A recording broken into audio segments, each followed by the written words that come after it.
Assalamualaikum warahmatullahi wabarakatuh. Perkenalkan, nama saya Eskil Matlian dengan NIM 93202504. Kali ini saya akan mempresentasikan tentang informatika dan komputer. Yang pertama adalah definisi informatika dan komputer. Apa sih itu definisi informatika?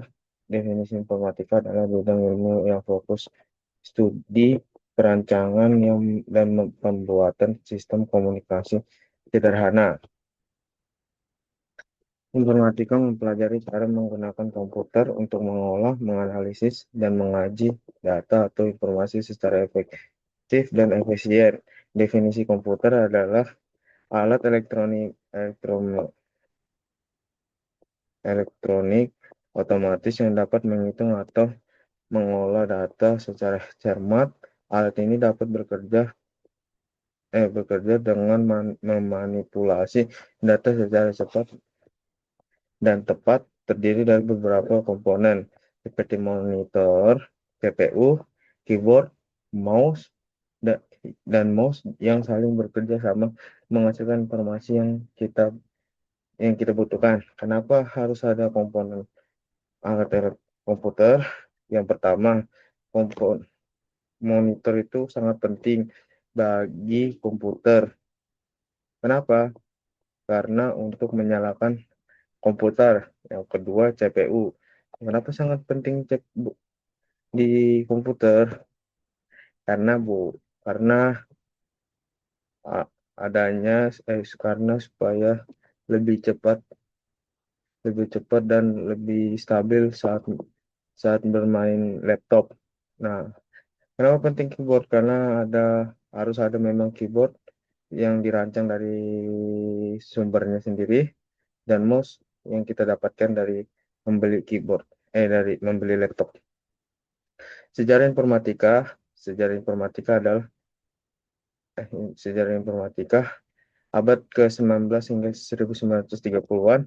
Ide membuat ide mesin analitik dibuat oleh Charles Babbage pada tahun 1900 1800 1800 1822 sebagai dasar komputer mekanik. Dan ada pula terbuatnya mesin tabulator yang dibuat oleh Herman Hollerith di tahun 1890-an.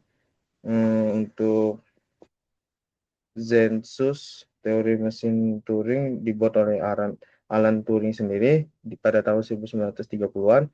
Eh, yang kedua, era Perang Dunia Kedua hingga 1990-an, komputer Colos dibuat pada tahun 1945 untuk deskripsi kode ENIAC pada tahun 1945 sebagai komputer elektronik pertama, dan penemuan transistor juga ditemukan ditemukan pada tahun 1948, dan membuat program juga kok seperti Fortran contohnya ditemukan pada tahun 1957, dan membuat dan itu memudahkan kita membuat coding.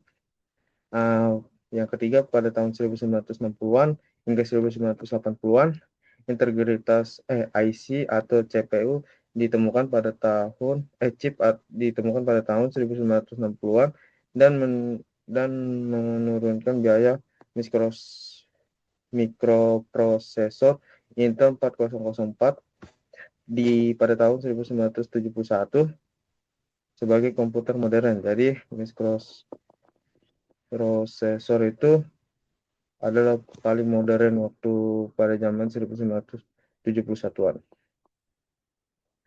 Dan ada juga penemuan mikroskop Windows di tahun 1981 hingga 1985. Pada dan yang keempat, pada tahun 1990-an hingga sekarang, World Wide Web dibuat oleh Tim Berners-Lee di tahun 1989, dan sampai dengan 1991 memicu bom internet, smartphone, cloud computing, dan AI dari tahun 2010-an dan dapat mengubah dunia digital. Tantangan seperti privasi dan security muncul. Dampak positif informatika dan komputer yang pertama, akses informasi yang lebih cepat dan mudah dengan internet dan komputer. Jadi kalau kita misalnya mau cari jawaban eh, dari Google itu akan lebih cepat. Misalnya contohnya belajar online, baca berita, atau bahkan konsultasi kesehatan tanpa harus ke dokter. Jadi kita bisa dari online dulu buat kesepakatan sama dokternya. Dan yang kedua, komunikasi yang instan melalui email, video call, dan media sosial. Kita bisa juga hubungin di mana-mana saja, contohnya kayak Australia, India, dan di mana-mana. Dan kalau media sosial itu kayak kita bisa follow IG, follow Facebook. Nah, yang ketiga, inovasi dan efisiensi di berbagai bidang. Contohnya komputer, komputer itu bisa bantu otomatis kerja kita, kayak contohnya pabrik, kantor, sama tambang itu bisa. Jadi lebih canggih lah gitu ya. Dan apa dampak negatif informatika dan komputer? Yang pertama, masalah privasi dan keamanan. Sering kita bocor atau ada yang hack gitu, itu bisa terjadi. Atau kita misalnya teman kita jual data diri kita, bisa jadi. Dan yang kedua, ketergantungan teknologi. Kita jangan tergantung sama komputer atau listrik. Kalau misalnya listrik mati, ayo kita mau pakai apa? Kalau mau kerjain tugas, nggak ada kan? Jadi kita harus jangan tergantung pada teknologi lah intinya. Dan yang ketiga itu dampak kesehatan. Nah, jangan terlalu lama duduk karena punggung bakal sakit dan pegel. Jadi kita harus jagalah kesehatan kita. Dan yang keempat adalah lingkungan dan energi. Komputer itu butuh banyak listrik. Jadi kita harus harus jangan sering-sering main komputer karena boros. Nah, lanjut.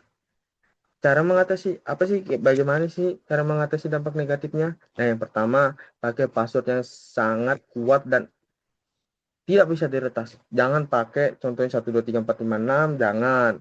Dan yang kedua, hati-hati dengan link email dan link phishing. Itu sangat berbahaya. Dan jangan gunakanlah VPN supaya agar mudah tidak diintip. Nah, yang kedua adalah